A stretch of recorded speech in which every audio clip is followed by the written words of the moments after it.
আসসালামু আলাইকুম। ছবি রান্নাঘরে আপনাদের সবাইকে স্বাগতম। আজকে আমি খুব সহজভাবে তাল মিষ্টির একটি রেসিপি নিয়ে এসেছি। আমার চ্যানেলে যদি প্রথমে এসে থাকেন বন্ধুরা, তাহলে আপনাদের কাছে অনুরোধ আমার চ্যানেলটিকে সাবস্ক্রাইব করে ভিডিওটিতে লাইক দিয়ে ভিডিওটা কন্টিনিউ করুন প্লিজ বন্ধুরা।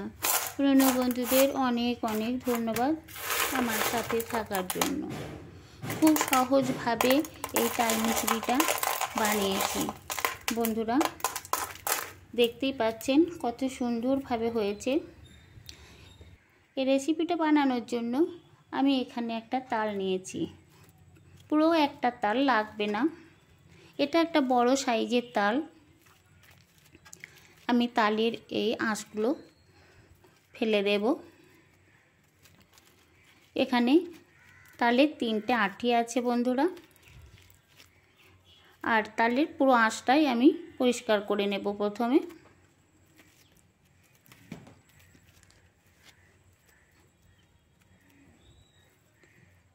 তালের আঁশটা ছাড়িয়ে নিয়েছি। 3 আঁটি আমার লাগবে না, আমার একটা আঁটি হলেই হবে।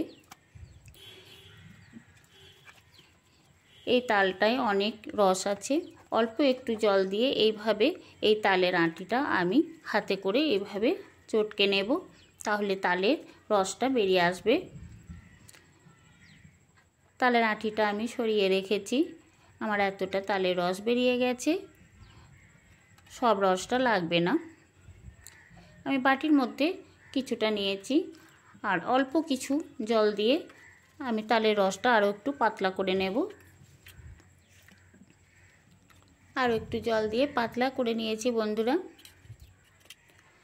একটা পরিষ্কার সুতোর কাপড়ে তালের রসটাকে ছেঁকে নেব, যাতে তালের কোনো চোঁচ না যায়। গ্যাসের ওভেনে আমি কড়াই বসিয়ে তালের রসটা কড়াইয়ের মধ্যে দিয়েছি। গ্যাসটা অন করে অনবরত নাড়তে থাকবো তলায়, যাতে না বসে যায়।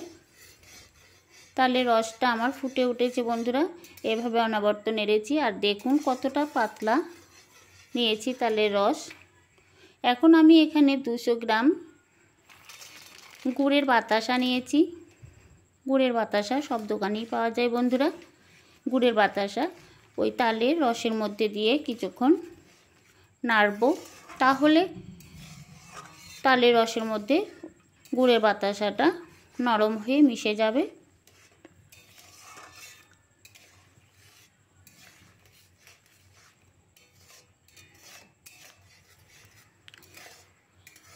তালের রসের মধ্যে গুড়ের বাতাসাটা মিশে গেছে, এভাবে অনবরত নাড়তে থাকবো বন্ধুরা, যতক্ষণ না একটা তার হয় ততক্ষণ আমি নাড়ব। এখন অনেকটা ঘন হয়ে গেছে, আর এই দেখুন হাতে দেখিয়ে দিচ্ছি কতটা তার হয়ে গেছে, তার মানে আমার অনেকটাই হয়ে গেছে। এখন আমি গ্যাসের আঁচটা বন্ধ করে দিয়েছি। বন্ধ করে আমি কিছুক্ষণ 2 মিনিটের মতো নাড়াচাড়া করে নিয়েছি। এখন একটা থালার মধ্যে ঢেলে দেব।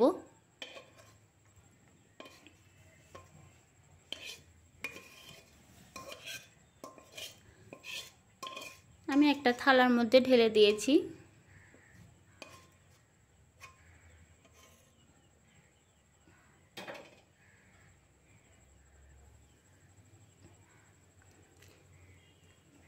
আমি এটা ঠান্ডা হতে দেব।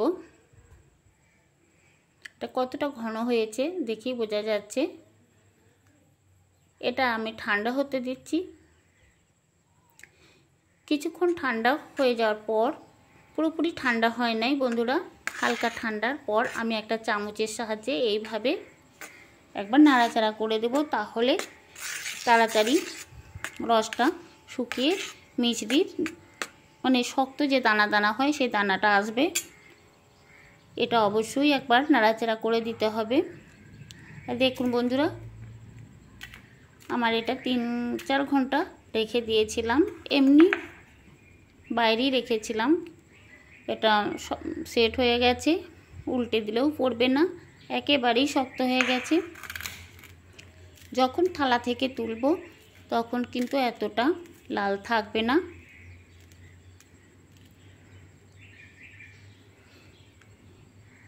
এটা আমি তুলে নিয়েছি। কিছু ভেঙে গুঁড়ো হয়ে গেছে, কিছু মোটা মোটা হয়ে এসেছে।